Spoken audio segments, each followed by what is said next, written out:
আর এই যে ফেসবুক ইউটিউবিংয়ের যে যুগ আসছে, এতে করে দেখবেন যে একদিনের মধ্যে 24 ঘন্টা যদি দিন হয়, তার মধ্যে মিনিমাম 5 থেকে 6 ঘন্টা অনলাইন খেয়ে ফেলছে। অহেতুক কোনো কাজ নাই, এমনি স্ক্রলিং। কে কি বলল, কে কি করলো, কে কাকে কি বলল, কে কার বিরুদ্ধে কি করলো, মজা। আমরা আসলে কিছু মনে করবেন না, আমরা জাতিগতভাবে অনেকটা ফ্যান্টাসি প্রিয় জাতি আর কি। ফ্যান্টাসি খুব ভালো লাগে, কনস্ট্রাকটিভ কাজ নাই। কনস্ট্রাকটিভ কাজ কি জানেন? ওই যে আরব বিশ্বের নাকের ডগায় বসে পশ্চিমারা যে কাজগুলো করছে, এগুলো কনস্ট্রাকটিভ কাজ। বিগত 100 বছরে তারা সারা বিশ্বের প্রত্যেকটা বড় বড় সেক্টরের নিয়ন্ত্রণ নিয়ে নিয়েছে, এটা কনস্ট্রাকটিভ কাজ। আপনি যে এডুকেশন সিস্টেমে পড়াশোনা করছেন, তার ভিত্তি, তার চাবিকাঠি, লাটাই ওদের হাতে। আপনি যে তথ্য প্রযুক্তিগুলো ব্যবহার করছেন না, এগুলোর সুতা, লাটাই ওদের হাতে। সারা বিশ্বের যে ফাইন্যান্সগুলো আছে, বড় বড় ফাইন্যান্স, এই ফাইন্যান্সগুলোর লাটাই ওদের হাতে।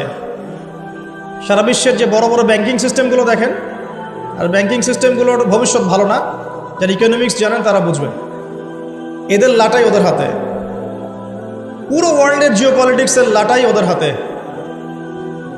এই কাজগুলো ওরা কনস্ট্রাকটিভলি করেছে, সময় নষ্ট করে নাই বিগত 100 বছরে। আপনাকে আমি ইতিহাস পড়তে বারবারই বলি, আরও একবার রিকোয়েস্ট করছি, বেশি না, 1914 সাল থেকে শুরু করে, প্রথম বিশ্বযুদ্ধ থেকে শুরু করে 2022 সাল পর্যন্ত ওয়ার্ল্ডের হিস্ট্রিটা একটু পড়ে দেখবেন, কিভাবে বিশ্ব আজকে এই অবস্থায় এসেছে। দেখবেন আমরা জিতিনি, বরং আমরা হেরে গেছি।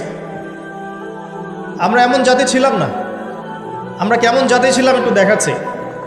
মুসলিম জাতির অবস্থা এমন ছিল যে মদিনার খেজুরের যে ছাদ, খেজুর গাছের পাতার তৈরি ছাদ, আর মাটির মসজিদে বসে মদিনা থেকে ওমর রাদিয়াল্লাহু আনহু, আবু বকর সিদ্দিক, উসমান রাদিয়াল্লাহু আনহু, আলী ইবনে আবি তালেব, 4 খলিফা, তাদের কথাই বলছি। ওই খেজুর গাছের মসজিদের মধ্যে বসে তারা অর্ধেক বিশ্ব শাসন করেছে। আমাদের অবস্থা এমন ছিল। আমাদের অবস্থা কেমন ছিল? এমন ছিল। অবস্থা দেখেন, আমাদের পরিবারগুলো এত সুন্দর ছিল যে পুরো পরিবারের মধ্যে তালিম, কোরআন, হাফেজ কোরআন, পরিবারের মধ্যে আলেম, মুফতি, মুহাদ্দিস দিয়ে ভর্তি ছিল। একজন বাদশার কথা আমি পড়েছিলাম হিস্ট্রি পড়তে গিয়ে, এটা অনেক পরের কথা, প্রায় উমাইয়া শাসনের কথা। যখন উমাইয়াদের পতনের সময় চলে আসছে, তারা কর্ডোভায় চলে গেছেন ইসলামিক খেলাফত কায়েম করতে। কর্ডোভা, আন্দালুসিয়া কর্ডোভায়, ওটাকে আন্দালুসিয়ার খেলাফত বলে। ওই সময় রাজার ছেলেকে বিয়ে দেওয়ার ঘোষণা এসেছে, রাজার ছেলেকে বিয়ে দেওয়া হবে। রাজা মানে আমির বোঝাচ্ছে এখানে, যিনি রাষ্ট্রের আমির ছিলেন।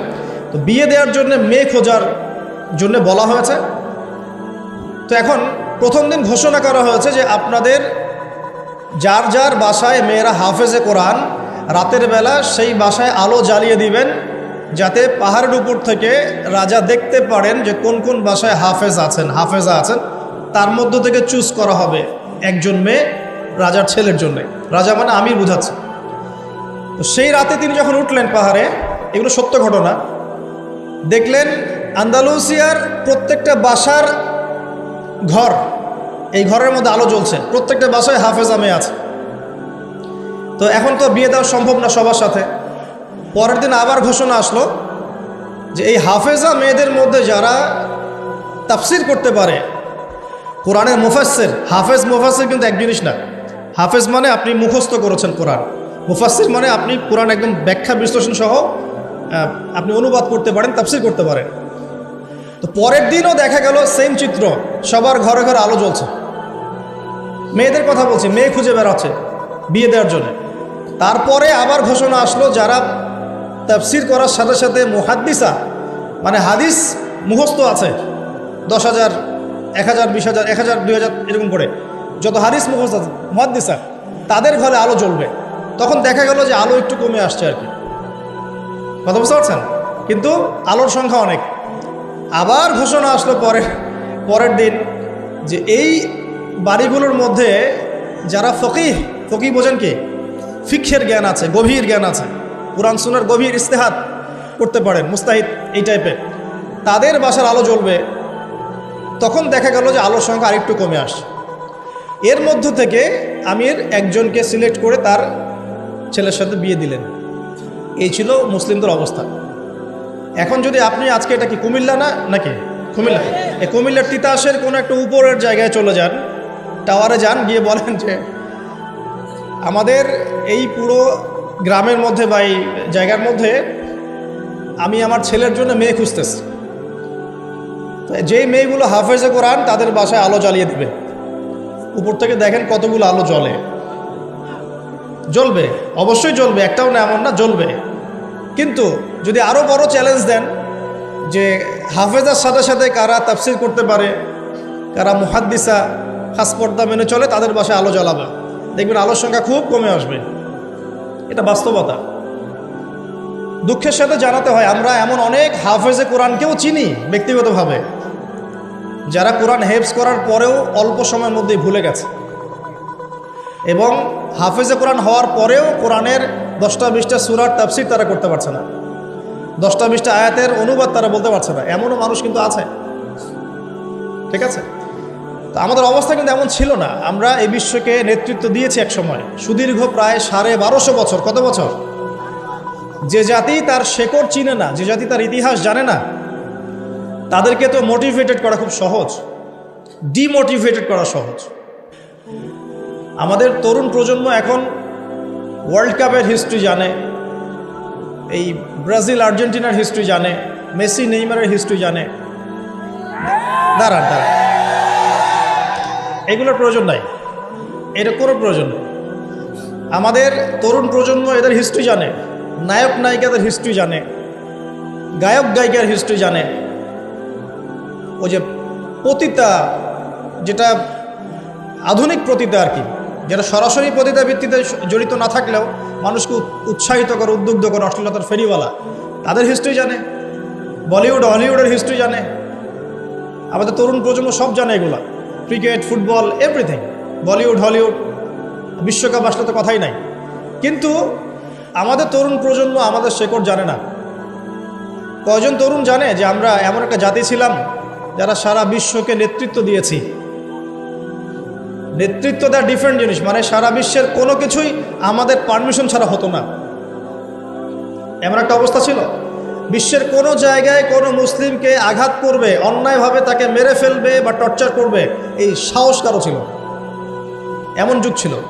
মুসলিম পুরুষের কথা বাদ দেন, মুসলিম কোনো নারীর দিকে চোখ তুলে তাকাবে বা তার ইজ্জত হরণ করবে, এমন ক্ষমতাও কারো ছিল না।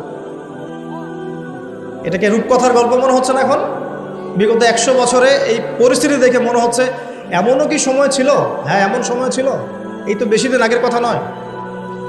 ঘরে ঘরে হাফেজ ছিল, ঘরে ঘরে হাফেজ, ঘরে ঘরে আলেম, ঘরে ঘরে মুফতি মুহাদ্দিস ভর্তি। শুধু তাই নয়, বিজ্ঞানী দিয়ে ভর্তি, ফিলোসফার দার্শনিক দিয়ে ভর্তি, অ্যাস্ট্রোনমিস্ট দিয়ে ভর্তি, জ্যোতির্বিদ্যায় পারদর্শী, বায়োলজিতে পারদর্শী, কেমিস্ট্রিতে পারদর্শী, এরকম ঘরে ঘরে ছিল। বর্তমান বিশ্বের যে শিক্ষা সেক্টরগুলো আছে, প্রত্যেকটা সেক্টরের ভিত্তি মুসলিমরা দিয়ে দিয়েছে বিশ্বকে, জানেন? এই যে অর্থনীতি নিয়ে আমরা এত বাড়াবাড়ি করি না, সবচেয়ে সেরা অর্থনীতি শিখিয়েছেন ইউসুফ আলাইহিস সালাম। কে শিখিয়েছেন? সূরা ইউসুফ পড়ে দেখেন। আমরা সূরা ইউসুফ এর নাম শুনলে মনে করি ইউসুফ মানে ইউসুফ জুলেখা, ইউসুফ জুলেখা, তাই না? মাথায় চলে আসে ইউসুফ আর জুলেখা। ইউসুফ আলাইহিস সালাম কি ছিলেন? খুব সুন্দর দেখতে ছিলেন, এতটুকু জানি আমরা। কিন্তু ইউসুফ আলাইহিস সালামের বাহ্যিক সৌন্দর্যের চাইতে তার চরিত্রের সৌন্দর্য আরো অনেক বেশি ছিল। তাকে রাজার স্ত্রী অফার করছে ভালোবাসার, প্রেম বিনিময়ের, দরজা লাগিয়ে দিচ্ছে, আর তিনি বলছেন মাআযাল্লাহ, আমি আল্লাহকে ভয় করি। তার চরিত্রের সৌন্দর্য দেখেন। খালি আমরা রূপের সৌন্দর্যের কথা বলি, তাই না? ইউসুফ আলাইহিস সালাম যখন কারাগারে, কেন কারাগারে পাঠিয়েছে? বিনা অপরাধে। আর বিনা অপরাধেও মানুষ কারাগারে যায়। কারাগারে যারা যায় তারা সবাই যে অপরাধী এমনটা নয়, বিনা অপরাধেও মানুষ কারাগারে যায়। দাঁড়ান, ইউসুফ আলাইহিস সালাম কেন গেলেন? তাকে অপবাদ দেওয়া হয়েছে, জেনার অপবাদ, নাউজুবিল্লাহ। 1 দিন 2 দিন না, 7 দিন 10 দিন না, 12টা বছর তিনি কারাগারে। কত বছর? 12 বছর। ওই 12 বছরের মধ্যে তিনি একটা ঘটনা ঘটেছে, 2 জন কয়েদি এসেছে। কয়জন? নতুন কয়েদি। একজন বলছে যে আমি স্বপ্ন দেখলাম যে আমার মাথার মধ্যে রুটি রাখা হয়েছে, এই রুটি এসে পাখি খেয়ে নিচ্ছে। আরেকজন স্বপ্ন দেখলো যে সে রাজাকে শরাব পান করাচ্ছে। ইউসুফ, তোমাকে সত্যবাদী মনে হয়, আমাদেরকে স্বপ্নের ব্যাখ্যা জানিয়ে দাও। এই 2 জন ব্যক্তি কিন্তু মুসলিম নন, মনে রাখবেন। এই 2 জন ব্যক্তি কি? অমুসলিম, কিন্তু মুসলিম নন। দেখেন, অমুসলিম ব্যক্তির স্বপ্ন সত্য হতে পারে। দলিল, অমুসলিম ব্যক্তির স্বপ্ন কি হতে পারে? সত্য হতে পারে। ইউসুফ আলাইহিস সালাম ব্যাখ্যা করে দিলেন যে শরাব পান করাচ্ছে, সে অচিরে ছাড়া পেয়ে যাবে এবং সে রাজাকে শরাব পান করাবে, রাজার ঘনিষ্ঠ হয়ে যাবে। আর যার মাথার থেকে রুটি খেয়ে নেওয়া হচ্ছে তাকে শুলদণ্ড দেওয়া হবে, তার মগজ খেয়ে ফেলবে পাখি। তাই হলো। আর ইউসুফ আলাইহিস সালাম এই ব্যক্তিকে বলে দিলেন, যার ব্যাপারে তার ধারণা হলো যে এই ব্যক্তি নাজাত পাবে, তুমি যখন রাজার কাছে যাবে তখন আমার কথা স্মরণ করো, যে আমি তোমাকে এই কথাটা বলেছিলাম, রাজার সামনে স্মরণ করো। তো ইউসুফ আলাইহিস সালাম এখানে বন্দী, তারা ছাড়া পেয়ে গেলেন। এবার যখন এই ব্যক্তি রাজার কাছে গেলেন, রাজা আবার একটা স্বপ্ন দেখল। কে স্বপ্ন দেখল? সূরা ইউসুফের মধ্যে বলা আছে, পড়ে দেখবেন। রাজা স্বপ্ন দেখছে যে 7টা চিকন গাভী 7টা মোটা তাজা গাভীকে খেয়ে ফেলছে। ঠিক আছে? আর উনি শীষ স্বপ্ন দেখলেন। শীষ, এই স্বপ্নটা তার কাছে অদ্ভুত মনে হলো। 7টা জীর্ণ শীর্ণ গাভী 7টা মোটা তাজা গাভীকে কেমন করে খেয়ে ফেলতে পারে।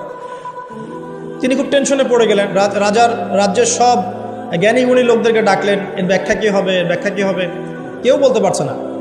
তখন এই ব্যক্তি যে ছাড়া পেয়ে এসেছে, তার মনে হলো যে হ্যাঁ, ইউসুফ নামে একজন ব্যক্তি আছে, সে আমাকে স্বপ্নের ব্যাখ্যা বলেছিল, হয়তোবা সেই স্বপ্নের ব্যাখ্যাটা বলতে পারবে। সে চলে গেল জেলখানায়। সেখান থেকে ইউসুফকে গিয়ে বলল, ইউসুফ, তোমাকে আমরা সত্যবাদী পেয়েছি, এই স্বপ্নের ব্যাখ্যা কি হবে, রাজার স্বপ্নের ব্যাখ্যা। ইউসুফ আলাইহিস সালাম বললেন যে এর অর্থ হচ্ছে যে অতি শীঘ্রই এই মিশরের মধ্যে দুর্ভিক্ষ আসবে। কি আসবে? আচ্ছা, তার মানে দুর্ভিক্ষ শব্দটা কোরআনে আছে। রাজাকে গিয়ে বলো যে ওই মহিলাদের কি খবর, যে মহিলারা ইউসুফ আলাইহিস সালামের ব্যাপারে এরকম অপবাদ দিয়েছিল। তখন এই ব্যক্তি গিয়ে রাজাকে বলল, ওই মহিলাদের কথা তিনি জিজ্ঞাসা করেছেন। তখন রাজা বলছে যে ইউসুফ নির্দোষ ছিল। সেই মহিলারা স্বীকার করলো যে ইউসুফ নির্দোষ ছিল, আসলে আমরাই তাকে ওয়াসওয়াসা দিয়েছি, আমাদেরকে প্রলুব্ধ করেছি। রাজা বলেন তাকে বের করে নিয়ে আসো। ইউসুফ আলাইহিস সালামকে বের করে আনা হলো। আনার পর তাকে বলা হচ্ছে এই স্বপ্নের ব্যাখ্যা কি হবে এবং এর সমাধান কি। ইউসুফ আলাইহিস সালাম বলছেন যে ব্যাখ্যা হচ্ছে এই, যে আপনার এই রাজ্যে দুর্ভিক্ষ আসবে, তবে আপনি যদি আমাকে খাদ্য মন্ত্রণালয়ের দায়িত্ব দেন, তাহলে এই সমস্যা আমি মোকাবেলা করতে পারবো ইনশাআল্লাহ। আমি বিশ্বস্ত এবং আমার এই বিষয়ে জ্ঞান আছে। কে বলেন এটা? ইউসুফ আলাইহিস সালাম। এবার জেলখানা থেকে আল্লাহ পাকের তাকদীর দেখেন। জেলখানা, কুয়ার মধ্যে ছিলেন। কুয়া, বাবার খুব কাছের সন্তান, তাই না? ইয়াকুব আলাইহিস সালাম খুব কাছের সন্তান। সেখান থেকে ভাইদের ষড়যন্ত্রে কুয়ার মধ্যে, মনে আছে? কুয়া থেকে মিশরের বাজারে ওখানে বিক্রি করে দেওয়া হলো, ওখান থেকে রাজপ্রাসাদে। ঠিক আছে? রাজপ্রাসাদে বড় হচ্ছেন। এরপর এই যে মেয়েদের ঘটনা, তারপর জেনার মিথ্যা অপবাদ, 12 বছর কারাগারে। তারপর সেখান থেকে আল্লাহ রাব্বুল আলামিন বের করে নিয়ে আসলেন কোথায়? মিশরের খাদ্যমন্ত্রী। তাকদীর, ভাগ্য। কীভাবে বুঝাবো আল্লাহ পাকের পরিকল্পনা কত বিশাল। যখন ইউসুফ আলাইহিস সালাম জেলখানায়, তখন কি কেউ ভেবেছিল যে এই ব্যক্তির দ্বারা মিশরের লক্ষ লক্ষ মানুষের দুর্ভিক্ষের কবল থেকে সে বাঁচবে? এই ব্যক্তির দ্বারাই? কেউ ভাবে নাই। আল্লাহ পাক লিখে রেখেছিলেন। এ কারণেই একটা রিকোয়েস্ট করবো এখানে, যে জীবনে চড়াই উতরে আসবে আপনার আমার সবারই। কোনো অবস্থায় আল্লাহর প্রতি ভরসা হারাবেন না। ইনশাআল্লাহ আল্লাহ রাব্বুল আলামিন আপনার ব্যাপারে পরিকল্পনা করে রেখেছেন। আপনার মনের মধ্যে যদি সততা থাকে, অনেস্ট একটা মন থাকে, ইনশাআল্লাহ আপনি দুনিয়াতেও সফল হবেন, পরকালে সফল হবেন ইনশাআল্লাহ। আপনি যদি সৎ হন, মনের থেকে যদি আপনি সৎ হন, আল্লাহর কাছে আপনি সৎ হন, সারা দুনিয়া মিলে আপনার কোনো ক্ষতি করতে পারবে না ইনশাআল্লাহ।